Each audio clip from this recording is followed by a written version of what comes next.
Don't forget to be awesome. The motto of the Nerdfighters, an online community dedicated to uplifting nerd culture and fighting world suck, aka things in the world that suck, like bullies, fascism, and people editing your Tumblr posts. The movement was led by the Vlog brothers, John and Hank Green, two guys who at the time were about a decade older than all the other rising stars of YouTube. They weren't like the other early YouTube stars who made their lifestyles profitable before ever really having a real world job. These two were cultured brothers. They'd been to college, they'd gotten real jobs, they had wives, they had academic interests. They were who the more sophisticated YouTube obsessive fell in with, and the elder brother, John Green, was already an author of several young adult novels before starting YouTube in 2007. He released Looking for Alaska in 2005, An Abundance of Catherines in 2006, and was one of 3 authors who wrote the holiday romance novel Let It Snow in 2008. More on that later. These novels were released to varying degrees of success, but then, as his online fan base grew, so did the demand for more young adult novels by John Green. And in 2012, John would gain huge mainstream breakout success with his novel The Fault in Our Stars, which has become one of the best-selling books of all time and inspired a whole generation of teens to become the most insufferable, pretentious little pricks the world had ever seen, so that they could live up to the ideal of what it meant to be a teenager, according to this 30-something-year-old man. And I know because I was one of them. You see, John Green kind of implanted his own mature taste in music, philosophy, and literature into his teenage characters, which means it became edgy and cool to read Walt Whitman and Nietzsche, and to listen to the Waterboys and Woody Guthrie, to ponder the world deeply and to believe that nobody in your small town understands you. And the more media you consume from outside of your generation, the more you isolate yourself from everyone else. It's a catch-22 of pretentious isolation, which is also a book you probably read and didn't understand. There was a sort of superiority complex in being a nerd fighter, in being not like the popular kids. The idea that sure, you were a loser now, but you had brains and you had goals and you were going to be a cool adult and peak in your 30s like the Green brothers, while the jocks and the cheerleaders all peak in their teens and then amount to nothing. You were a social justice warrior. You named your cat Augustus Waters and your fish Hazel Grace, and you pondered if they had free will. If you were always predetermined to name your cat Augustus Waters, what's in a name? So obviously the best-selling young adult novel of the 2010s has to be made into a movie. This can't stay on the page. We have to see it. And so Scott Neustadter and Michael H. Weber, the screenwriting duo between 500 Days of Summer, were hired to turn The Fault in Our Stars into a screenplay. And the JGCU began, the John Green Cinematic Universe, the universe of movies based on the novels of John Green that John Green himself has had varying degrees of input in, but that all have very similar core values. A universe that I, Uncle Herman, still an alpha male, will be unpacking today for your viewing pleasure. At its core, The Fault in Our Stars is about a teenage girl called Hazel living with thyroid cancer who wants to go to Amsterdam to meet her favourite author and piss all over the living memory of Anne Frank. The movie starts with a voiceover, which we will learn is an absolute staple of the JGCU. Any movie based on a John Green novel must start with a teenager explaining via voiceover why they are not like other girls or boys, and they must pose some sort of philosophical question. Hazel tells us that we have a choice in this world about how to tell sad stories. You can sugarcoat it like in movies and romance novels, but that won't be the truth. This is the truth. This story isn't going to be sugarcoated like other movies. Spoilers, it absolutely is. This isn't going to be about beautiful people with perfect skin learning lessons. This is about ugly people learning ugly truths.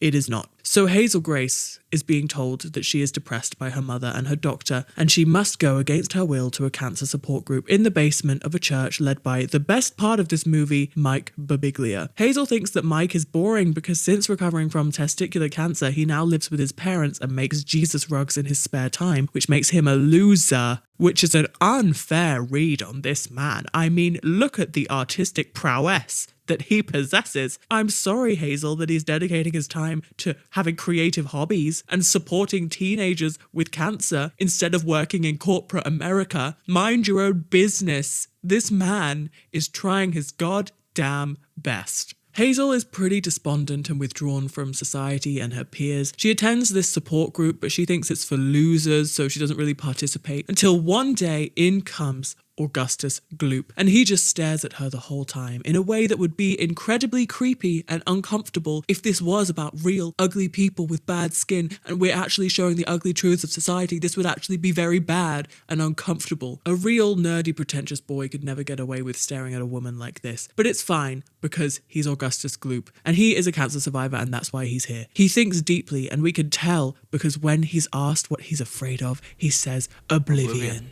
And Hazel is charmed. She quips back that oblivion is actually inevitable, and if that scares you, you should ignore it. So these two kind of fancy themselves a young Sartre and de Beauvoir, which is completely insufferable to watch as an adult, but extremely deep and inspiring if you are 14. Augustus always has an unlit cigarette in his mouth, which he explains is a metaphor, because putting something so powerful between his teeth but never giving it the power to kill him is actually a really powerful metaphor. Can you imagine the torture of meeting this person in real life? Can you even begin to imagine? Also, Augustus has a friend called Isaac, played by Nat Wolff, who has eye cancer, and he's already lost the sight in one eye and is about to have an operation that will leave him completely blind. And at the start of the movie, he has a girlfriend who he is deeply in love with, and they make out and they say always to each other as a way of promising to love each other always. It's cringe, but I can forgive it because he's really going through it, you know? He has the operation and his girlfriend end up leaving him, meaning he has to go through becoming completely blind and a breakup at the same time. He's having his own little Angels in America situation. It's a different disease, but it's the same very interesting concept of a healthy partner who leaves because they can't handle the other partner's sickness and its effect on them. This is the most devastating, horrible, and heart-wrenching thing to endure, especially as a teenager. And yet, this movie says, don't worry,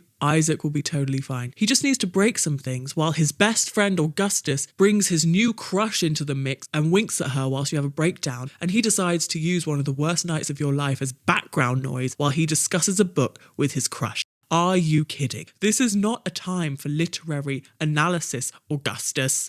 And I feel like ending your book in the middle of a sentence sort of violates the contract, don't you think? Okay. And then the scene just ends with a handshake and an agreement that pain demands to be felt. And also maybe acknowledged by your best friend would be nice. That would be nice, wouldn't it, Isaac? And not only that, but remember how Isaac and his girlfriend were saying always to each other? Well, Augustus and Hazel decide they're going to have their own version of that. And their version will be okay. And okay will be their always. Perhaps okay will be our always. Despite the fact that this couple just broke up, they think, I'll have a slice of that pie, but I'm going to make it even worse. To be fair, these two are a perfect match. He's always got a metaphor in his mouth. She's always sitting on counters in H&M shirts. She makes a pedophile joke and he's like, that's why I like you, Hazel. You're quirky. But no children.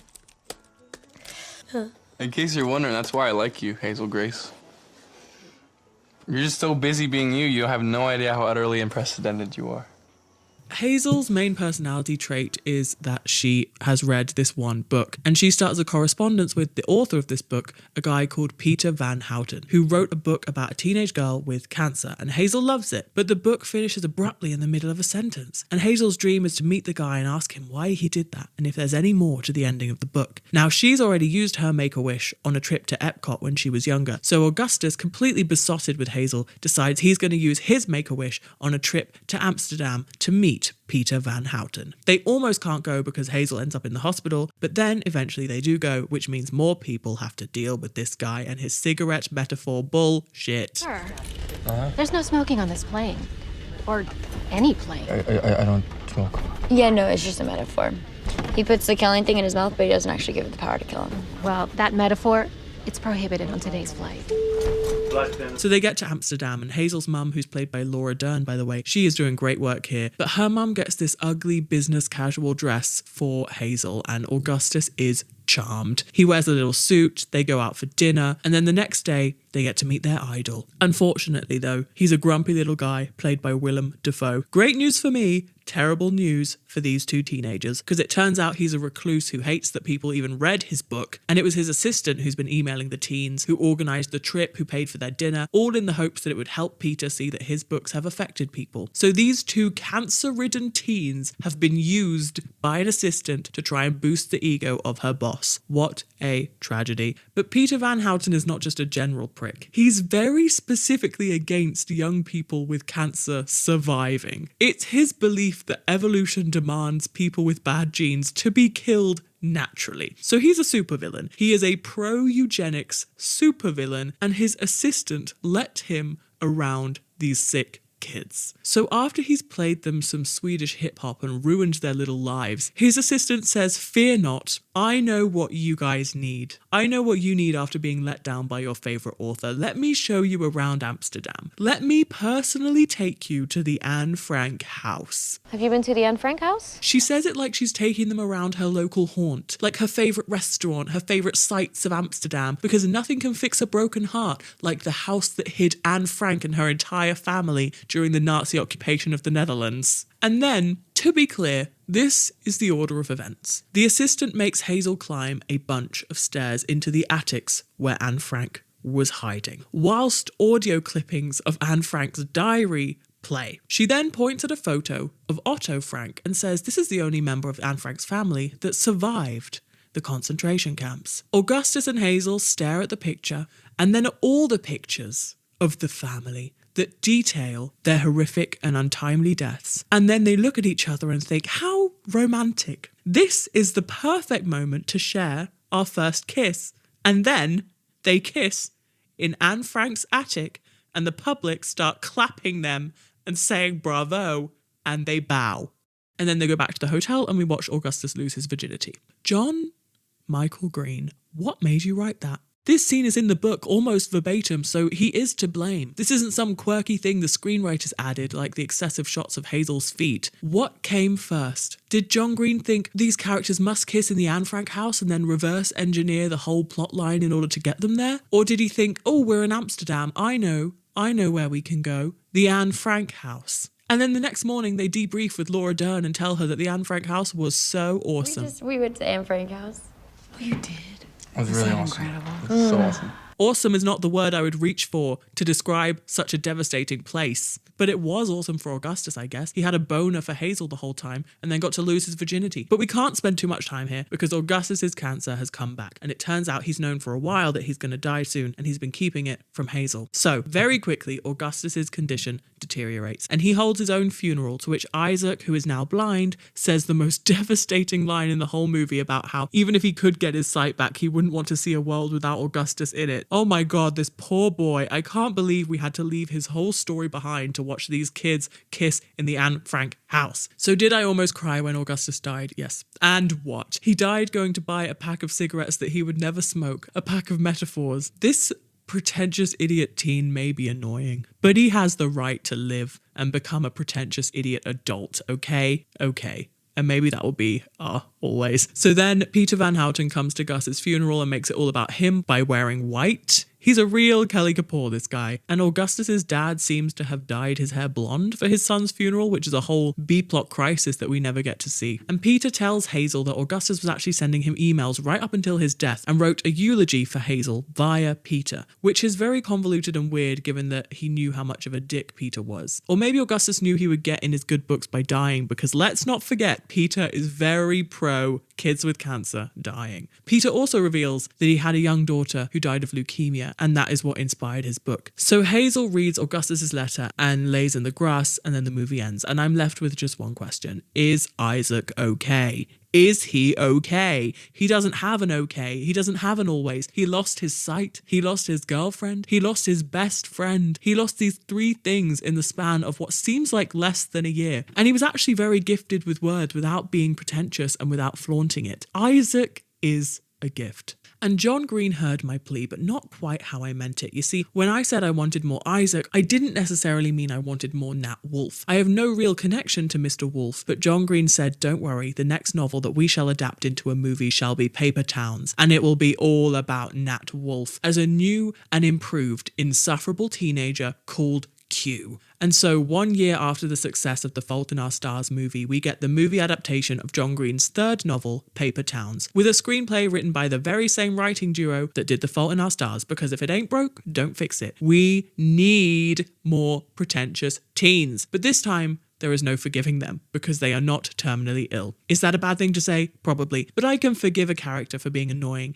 if they're going through heinous shit that I can't even imagine. I can't forgive a character for being annoying and being called Q if they're just being written as 𝘀𝗂𝗂𝗍 for 𝘀𝗂𝗍's sake. Be for real, please. You're not Q, you are Quentin. The movie begins with a voiceover monologue, as is the custom, delivered by Quentin the edgy teen, as is the custom, declaring some truth about the world, as is the custom. The truth or thesis statement of this opening monologue is that everybody in life gets one miracle, and for Mr. Q, his miracle was growing up next door neighbours with the coolest girl in the world, Margot Martindale. I wish. It's not. It's Margot Roth Spiegelman, a manic pixie dream girl played by Cara Delevingne from 𝘀𝗍cie HE's Best Guess music video. And Q and Margot were bonded together as kids when they found a dead man on the side of the road. At the time, Q wanted to forget it, but Margot wanted to investigate how he died. It's like Blue Velvet, but 9-year-olds. And this mysterious death will actually never come back. I thought this was going to be the inciting incident that would take these kids on an interesting murder mystery journey, but what a fool I was. Because this is actually just a device to tell us that Margot is worldly and interesting, whilst Q is boring. You see, Margot loved mysteries so much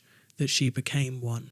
Wow, she's different. She's so special and unique. And now she's all grown up and she doesn't talk to Q anymore. She's in with the cool kids and Q is in with his nerd friends who look significantly younger than him, even though they're all supposed to be seniors. And they're also called Ben and Radar, which feels significant. Presumably named after Radar O'Reilly, but come on, you expect me to believe that these teenage boys have seen and enjoyed MASH? It's not impossible, but it is another clear sign of John Green giving his own cultural touchstones and interests to young teenagers in order to make them edgy and cool. I will say, there is one moment of this movie that actually made me laugh, and that is that Radar cannot bring his girlfriend back to his house because his parents are trying to get in the Guinness Book of World Records for the most black Santas in one house. That is actually an amazing bit. That's the kind of thing that you would see in Arrested Development, so good job. But I would say that Radar's parents are the most interesting part of this film. People we will never get to meet, because unfortunately we are stuck watching the insufferable adolescence of Quentin Jacobson and his obsession with the girl next door, Margot. So one night, after not talking to Quentin for nearly a decade, Margot sneaks into his room and recruits him to drive her around town and help her fix 9 problems. Despite being a nervous little boy, he eventually agrees because he's obsessed with her. I mean, she puts capital letters in the middle of her words because she feels like it's unfair that they don't get capitalized. What a quirky girl. It's no wonder the guys who wrote 500 Days of Summer were so drawn to John Green's books. They love a manic pixie dream woman. Paper Towns is supposedly unpacking the trope of the manic pixie dream girl. A girl who is too good to be true. She's not like other girls. She's one of the boys. She's quirky, she's cool. She exists only for the benefit of the man who pines after her. She's completely beautiful, but also doesn't really care about her looks. She doesn't really wear makeup or high heels. She's just naturally gorgeous, and she exists in a way that no real girl ever could. She is wild, free, and adored. John Green allegedly sets out to unpack this trope by creating a manic pixie dream girl who his protagonist Q pines after, only to eventually learn by the end of the book that she's just a girl and he had idealized her all this time and projected a whole narrative onto her. But it doesn't really unpack the trope if it's just using it, because we never get to know who she really is. She ultimately just remains a mystery girl whose purpose is basically to teach Quentin to get a grip.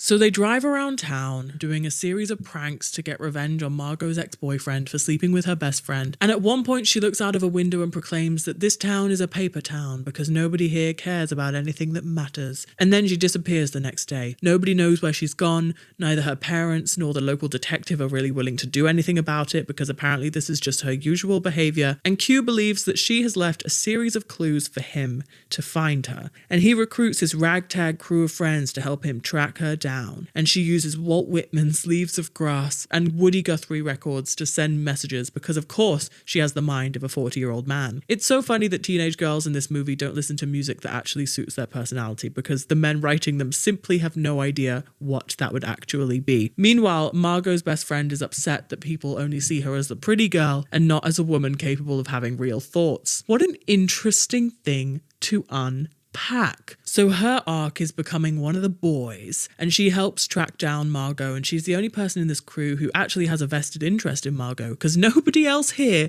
knows this woman at all. But nonetheless, they drive from Florida to upstate New York to go to this paper town, which is a fictitious town that cartographers used to put in their maps to catch plagiarists, and Ansel Elgort makes an appearance as a gas station attendee. There's a moment where they grab a change of clothes from the gas station, and Radar gets a Confederate flag t-shirt, so I'd love to know who came up with that little joke. And then they get to this fake town in New York, and Margot's not there, and everyone decides to head back because they want to get to their senior prom. But Q won't leave because he just believes. It's like he's looking for Santa Claus. And actually, a story about a teenager skipping school to go and look for a manic pixie dream Santa Claus would unironically be 100 times better than this. This could have been Radar looking for the final boss of his parents' Black Santa collection, the real Black Santa. Radar is by far the most interesting character, and he goes through the biggest transformation. For him, this journey is about becoming a man. He loses his virginity, he gains the courage to let his girlfriend come back to his house and see who him and his parents really are. He has to live with the world's largest Black Santa collection. By comparison, Q and Margot have absolutely nothing going on. And when Q eventually finds her, she's surprised to see him because she didn't leave those clues for him. She always just leaves general clues whenever she leaves town, which God knows how she has time to do that. I mean, if we're really thinking about it, maybe she does it so that her parents or the local police would actually care about her for once and actually follow the clues and come and find her. It seems like maybe she's got some real issues that we'll probably never find out about because she doesn't really exist outside of Quentin. She tells Quentin that people always look at her and see what they want to see, a fantasy. So she came to a paper town for a paper girl. We're really stretching this metaphor. What is a paper girl? Ultimately, Quentin learns that Margot is not special, she's just a girl. He's the cartographer, and she is the paper town. He made her up, but he didn't because she's real. It would actually have been really fun if he'd fully made her up. But anyway, he goes home and he goes to prom and he makes a perfect W with his body, which is very impressive. He would absolutely nail the YWCA, which is the Smiths version of the YMCA from the song Half a Person, which is exactly what every character in this movie is, apart from Radar. Half a person, but not in the introspective way of the Smiths song, in the underdeveloped and lazy way of a John Green movie. What a vapid movie. I did not intend for this video to get so anti John Green, but there are only so many hours of pretentious teenagers written by the man that I can take before I get mean. Grow up, Quentin. You're not Q, you're Quentin, and you need to grow the fuck up. And now we get to Let It Snow, a 2019 Netflix movie based on a book of the same name that was written by Maureen Johnson, Lauren Miracle, and of course, John Green. The book has 3 stories written by 3 separate authors that all take place in the same time and place, and they intertwine with one another. Structurally, it's kind of like Love Actually or Valentine's Day, where people are all having a unique experience of the same day, and then they all come together at the end. But the thing that's uniting all these people today is not really Christmas. It's the concept of snow. We start with a voiceover monologue, of course, we cannot start any other way, and a thesis statement. And the thesis statement of this monologue is that a little bit of snow can make a big difference. In fact, snow can change the way you look at the world. Snow can bring people together. It can push you down the path you least expect. Snow changes lives. To start a movie by asking me to believe that a little bit of snow can change the way I look at the world is asking too much. If it's snowing, then it's snowing. And the world looks like there's some snow. And then we're introduced to about 10 protagonists as we are told that snow has the power to bring us together, especially on Christmas Eve. Christmas, which already kind of brings people together, but this is distinctly not about the holiday in any real way. This is about the snow. It's a religion-neutral snow movie. Now, I cannot imagine many people watching the first 2 minutes of this movie and then actively deciding to continue. So I checked Letterboxd to see what the people who have watched this whole thing are saying. And it seems that a lot of people came to this movie for Christmas lesbian representation. It is tough to see that these are the lengths that people will go to for a morsel of representation, because it really is a morsel. People are willing to forgive a lot of bad writing for gay representation, and I understand why. I really, really do. But sometimes things that are gay are worse, and that is a hard pill to swallow. The John Green story in this movie is about two teenagers falling in love, of course, and you'll never guess what these two kooky teens are all about. You see, they've been friends since they were kids, and now they're teenagers, and the girl is really edgy and cool, and she's one of the boys. Why does everybody call you the Duke? Oh, it's Tobin's fault. Why is that? Growing up, I was always one of the boys. Tobin thought I should be distinguished for that. And the boy is a little nervous, lanky piano prodigy who has been pining over her for years. It's Paper Towns 2.0. But this time, the band that this teenage girl is obsessed with is the Waterboys, particularly their biggest hit, The Whole of the Moon, that we will hear thrice in this movie. The first time during a close-up of a teenage boy's nipple hair, just in case you wanted to ruin that song. I feel very weird that the actor had to do that. His character is also called Tobin, so he's really stuck in a lose-lose screenplay. This is our first script that's not written by Scott and Michael, though. This is instead written by three women: Laura Salon, Victoria Strauss, and Kay Cannon, aka the writer of Pitch Perfect 1, 2, and 3, which is a huge full circle moment for me in particular. If you haven't already seen it, check out my last video where I unpacked the a cappella boom of the 2010s. So I assume that these three women got into a room and thought, let's cash that Netflix check and then just throw shit at the wall. So long as everything is somehow connected to the power of snow, we are good to go. And so we get lines like, "Snow hides a lot. It's like the Spanx of weather." There's also a plot where a girl meets a famous singer, but she doesn't care that he's famous, and she takes him to Waffle Town to make him feel alive, and he's like, wow, a girl who treats me like a normal person. I'm so charmed. It's straight off of Wattpad. Edgy girl who doesn't care that Harry Styles' insert is famous, and he falls in love with her, even though she seems to be about 17 and him 25. And also, weird detail, but apparently this singer is known for grabbing his crotch when he dances on stage, and we find this out through the parents because they're unsure of him, which is really odd because we saw him singing at the start and he doesn't really seem like that kind of guy. He seems more like a sweet, gentle, like singer-songwriter type, not a Michael Jackson tribute act. The YouTuber anna.mercene is here as one of the popular cheerleader girls who hooks up with the person from Santa Clarita Diet a few nights before and then rejects her advances in front of her cheerleader friends because she's not out, and this is our lesbian representation. In fairness though, even if she was out and proud, this form of flirtation doesn't really warrant a good response.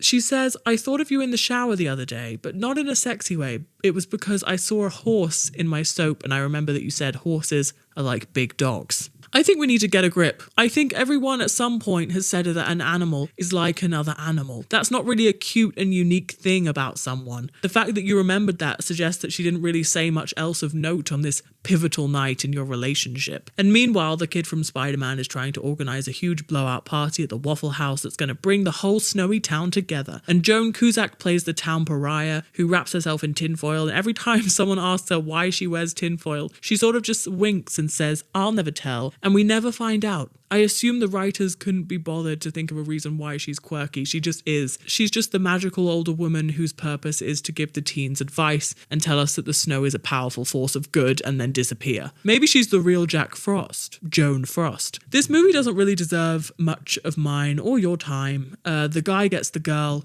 gets the girl, someone brings someone else an apology pig, everyone dances and learns the message of the movie, which is that it's not just the eve of Christmas, it's the eve of everything. And also, snow is the most important force in a person's life. The movie managed to be more vapid than Paper Towns, but slightly less pretentious. I appreciate that it wasn't really trying to be a good film, honestly. Everyone was kind of just here for the paycheck, knowing that this would be something that people have on in the background at Christmas time, and that is fine with me. At least we're all being honest about what we're doing here. It's not great, but it's not trying to be. And now we reach the most recent entry into the JGCU, the 2024 movie Turtles All the Way Down, which is not a fun documentary about the rise and fall of the band The Turtles, but instead a movie about a teenage girl with OCD, played by 𝗹𝗶𝗸𝗲, who was also the girl from the fanfiction plot of Let It Snow. So we start with said teenage girl giving a philosophical voiceover about how human beings are 50% microbial, and because we're made up of bacteria, we are not real. We are fictional. A human being is a philosophical question, so do with that what you will. It's a tenuous argument in my opinion, but what do I know? So this girl is called 𝘀𝗍, and she has pretty debilitating hygiene and contamination OCD. And an opening montage shows her growing up, having fun with her family, her dad falls over, immediate cut to dad's grave, dad is dead. She then meets a boy. Because every John Green romance has to be either between teens who knew each other as kids and then grew apart, or kids who meet in some sort of therapy or support group. And in this one, it's both. The boy is called Davis, and they haven't spoken since they were both young and in therapy for kids who are grieving a parent. 𝘀𝗍 has a couple of quirky friends who she hangs out with at Applebee's, and they find out that Davis's dad is missing as he's on the news in Applebee's. So there's a mystery afoot. There always has to be teenagers looking for clues. John Green loves clues. But the story can't just be about that. It has to be a hodgepodge of looking for clues, rekindling love with a childhood friend, and also, in this case, OCD. The main quirky friend is called Daisy, and she's famous online for writing popular Star Wars fanfiction. And you can tell she's really letting that fame get to her head, as she's pretty annoying about it, but also who cares? She's a teenager. At least she's annoying in a regular way rather than a philosophical way. But also she's kind of a pioneer, because she's not just writing any Star Wars fanfiction. She's not writing Reylo like all the other kids. She's writing about Chewbacca's love life. She's writing Rey x Chewbacca fanfiction. She is daring to go where no man has dared go before. Maybe she is the voice of her generation, actually. So Daisy and 𝘀𝗍 start sneaking around and researching the disappearance of this guy's dad, whilst also 𝘀𝗍 is falling in love with Davis. And this guy Davis is a real blank slate. He is like an AI-generated boyfriend. He's giving absolutely nothing. He has no personality. He has nothing to say. He's a rich kid with a missing dad. But really, I think that when 𝘀𝗍 is not around, he's just standing in the corner in sleep mode, waiting to be activated again. He says things like, I like the way your brain works. It hums. He might be a manic pixie dream boy, except he's not really cool or quirky or not like other boys. He's just a blank slate. A tabula rasa, if you will. If you will let me speak your language, John Green. A tabula rasa who got no nature or nurture, just stayed completely blank until 𝘀𝗍 started talking to him. And the reason they're looking for Davis's missing dad is not just to get close to him or to have fun, but also because there is a $100,000 reward. Now, we could have had a really interesting plot here where they find the dad and they get the reward, and then Davis realizes that they were doing it for the money and she has to convince him that she actually loves him. But this is Manic Pixie Dream Boyfriend, and therefore he just gives 𝘀𝗍 $100,000 as a kindness the first time they meet, and then continues his romance with her with those stakes removed. We're all about removing any stakes or obstacles in this world. Also, in a copy and paste from The Fault in Our Stars, 𝘀𝗍 is obsessed with some obscure academic. Instead of an author, it's a professor played by J. Smith-Cameron, and 𝘀𝗍 dreams of going to Chicago and seeing her, and so Davis is like, yeah, sure man, I'm rich. Let's just go on my private jet. Considering his father is missing and he has a little brother and no mom, you would think he had a lot going on, but he doesn't. He's relaxed. He's off to Chicago. And John Green has one line in this movie. He has a little cameo for the fans. Can you at least pretend to play? For some reason, Debbie Ryan also has a cameo as a student in the philosophy professor's class. In our reading, there was that part where Kant said freedom of the will must be presupposed, so I suppose I could have chosen any food, but I chose Doritos. You did the reading. Wonderful news. So then 𝘀𝗍 meets her favorite professor and tells her that she's worried she's not real. Not the professor, 𝘀𝗍. 𝘀𝗍 is worried that 𝘀𝗍 is not real. To which the professor replies that we are infinite and it's turtles all the way down. It's an answer to a philosophical question. It doesn't really matter because that's not what this is about. What is this about though? It's all over the place. 𝘀𝗍 runs off laughing and kisses her robot boyfriend and the world is solved, I think. And then we remember though that she has OCD and she eats hand sanitizer to wash the bacteria of his kiss out of her mouth. And that's actually real. That's actually very real. We kind of forgot that she had OCD for about half an hour, but then it comes back and that is real. And after the Chicago trip, 𝘀𝗍 finally reads her best friend's famous fanfiction because it turns out in all the years they've been friends, she's never read it. And that has worked in her favor because it turns out that Daisy has been shit-talking her behind her back through the medium of Chewbacca fan fiction. And the fan fiction is all about how the main character has a best friend who has an anxiety disorder that's really annoying and is her greatest burden. It's really tough, but also we learn that 𝘂𝗍 doesn't even know Daisy's parents' names or what they do for work, and she is pathologically uncurious about other people, which is a great insult. So they both haven't been great friends to each other. And then we get a third act car crash and cut to black, because why not? Why not just throw in a car crash? Why not? So 𝘂𝗍 has a tough time in hospital because of contamination OCD, and then when she gets out, she makes up with Daisy, and oh, look at that, they solved the mystery of Davis's dad. Turns out he offed himself, and they find the note and decide to give it to Davis, and we just watch him silently from afar as his whole world falls apart. But this movie isn't really about that, so we just cut back to fanfiction girl telling 𝘂𝗍 that her future's going to be great, and we watch 𝘂𝗍's whole life play out, and we learn that love is how you become real.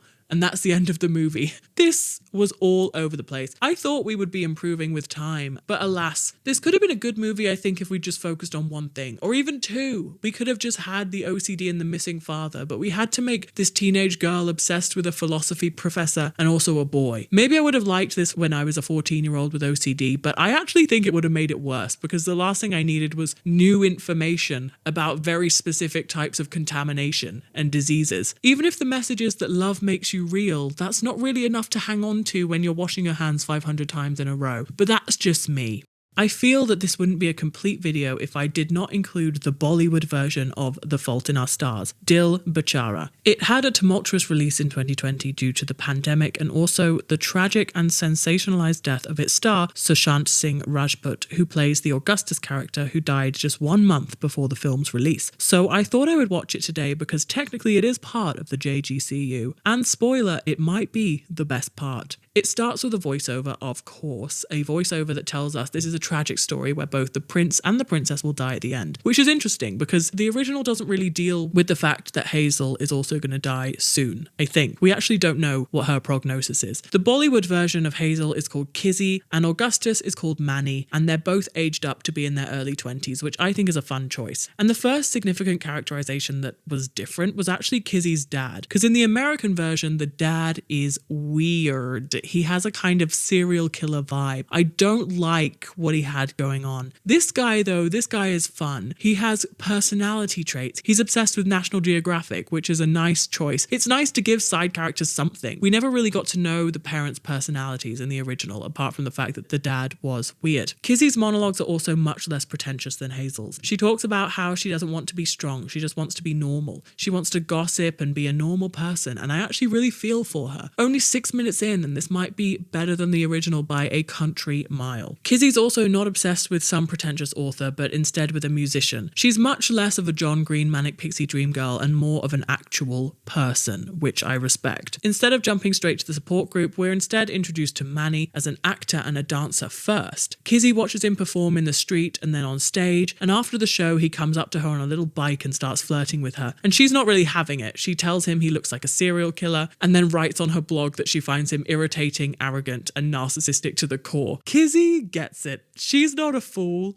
She's not charmed by a stare and a dumb quip about Oblivion. She's like, he's a terrible, obnoxious person, but I can't help but being a little curious, and I respect that so much. So then 𝘁𝗍ie goes to the cancer support group and 𝘁𝗍 is there, and he explains that him and his best friend JP, who is the Isaac of this movie, are making a film and they want 𝘁𝗍ie to be in it. And when 𝘁𝗍 is asked what he's scared of, he doesn't say stupid shit like Oblivion. He says, I'm not scared of anything, and then smiles, like a real dude would. This movie said, suck it, John Green, we know what young people are actually like. Unfortunately though, he does still smoke cigarettes as a metaphor. This is a fatal flaw in the character that they had to keep, I guess, but I don't really believe that this version of the character would actually do that. It seems like he would just smoke for real, but at least 𝘁𝗍ie thinks he's an idiot. He is a persistent idiot though, and they keep running into each other, and he wants to make her the heroine of his movie, and she agrees to it on the condition that he gives her favourite musician a chance, and so he does, bless him, and she watches his favourite films, and she starts to be a little charmed, and he turns up into her room to tell her that he loved the music, and we find out that the album ends abruptly because the artist never finished the titular titular song, and then he vanished into thin air and stopped releasing music. To have an unfinished song on your album is a little far-fetched, but we'll take what we can get. We kind of need that for the plot. So they start making their film and having fun together, and it's very sweet. It's giving her a purpose. It's giving her confidence. JP has the operation and loses his sight, and he goes through the breakup, but he keeps going with the film, and they all unite in making it and helping him feel normal. There's no arguing about literature whilst the poor guy has a breakdown in the background, for example. Manny takes 𝘁𝗂𝗍 on dates, and he carries her oxygen tank on his back while he dances with her. He's always holding her tank for her, which I really like as a detail. Augustus never helped with that. Even though he was physically strong for the most part, he just let her struggle with it all through the Anne Frank house. He was no gentleman like Manny. Augustus wishes he had half of Manny's charisma. Then Manny reveals he's found the mystery musician in Paris and has booked a trip to take 𝘁𝗂𝗍. He doesn't need a make-a-wish in this version, he's just rich. And 𝘁𝗍𝗍's mother must come because she doesn't like Manny at all and she wants to make sure her daughter's virginity stays intact, and the family gets into a big fight. I really like these parents. They're much more realistic than Laura Dern and her serial killer husband. They're not going to be putting up with any bullshit even if they have a terminally ill daughter, and I respect that. This dad also has a secret drinking habit, and he has a beer with Manny in the rain, and he tells Manny that it's silly to take his daughter to Paris. But Manny explains that he needs silly. Taking risks and being silly is what he does, and he just wants to fulfill this one dream that 𝘁𝗍𝗍 has. And so he gets their permission to take her. And since we chose Paris and not Amsterdam, we all know what hell we are thankfully avoiding here. So they meet the musician, and he is an arrogant prick, and he simply tells them that his song is unfinished because he forgot to finish it, and he's really annoying. He makes a scene, not in the Willem Dafoe way, but more in like a jaded idiot way, and we learn that he's going through his own grief, and he takes it out on them. And he's not pro-eugenics. That was a weird detail reserved just for the original. Instead, he's just a very angry, grieving man who is having his own situation. And so Manny does what any good guy would do and takes 𝘁𝗍𝗍 around Paris. He goofs around with her. He tries to take her mind off the interaction. Nobody goes to the Anne Frank house or the scene of any great tragedy, in fact, unless you count the whole of France as the scene of a great tragedy, but it's not specific. We're just having a lovely Parisian montage. And then, of course, we find out that Manny is dying. And JP returns post-surgery to tell us that he really misses his sight because he misses watching porn. I mean, hey, at least he's honest. The original movie could never see people be this honest. So then 𝘁𝗍𝗍 encourages Manny to finish the film that they were making despite the fact that he's dying. And so they do, and it's very sweet. And JP directs it with the help of his friends. Even though he's lost his sight, he's still directing it, and the parents get involved. And then we get Manny's funeral and death, which is basically the same as the original. But instead of the musician coming to the funeral and handing 𝘁𝗍𝗍 a convoluted third-party letter, Manny just writes her a letter directly, as any sensible person would. And we end with 𝘁𝗍𝗍 watching the film that they made with all his friends and family, and it's actually really lovely. And it turns out that there's a song in the movie that is the finished version of that unfinished song, and Manny had finished it with the help of the musician guy as his final message to 𝘁𝗍𝗍 from beyond the grave. And it ends, and it's actually lovely. Is it an incredible film? No. But is it better than the original? In my opinion, yes. I think these two are much more charming than Hazel and Gus. They have much more chemistry, and they're much more real. I have a real appreciation for people who are just people, you know? We don't all need to be pretentious philosophy major teenagers. Some of us are just guys. People going through shit that people have to deal with. And this movie did that right. So my official ranking for the 𝘀𝗀𝗂𝗍 is as follows. Remarkably, in the number one spot, the late game entry 𝘹𝗶𝗸𝗲, as it has the least grating characters by a mile. And then, probably it would be The Fault in Our Stars, but there is a large gap between 1 and 2. But at least this movie has something that we can hang on to. It has a real plot. I almost cried. What can I say? There's actually something going on. And then it gets tough because the other three are kind of slop. But ultimately, I think it has to go Turtles All the Way Down for the Star Wars fanfiction alone, and then Let It Snow, because it's bad, but at least we're not pretending it's good, and then Paper Towns, which I think is the most unforgivable. It has the energy of pretending that it's something, and I can't get behind that. And that concludes my in-depth analysis of the 𝘀𝗀𝗍𝗍, and thank you for being here. Maybe alpha male will be our always.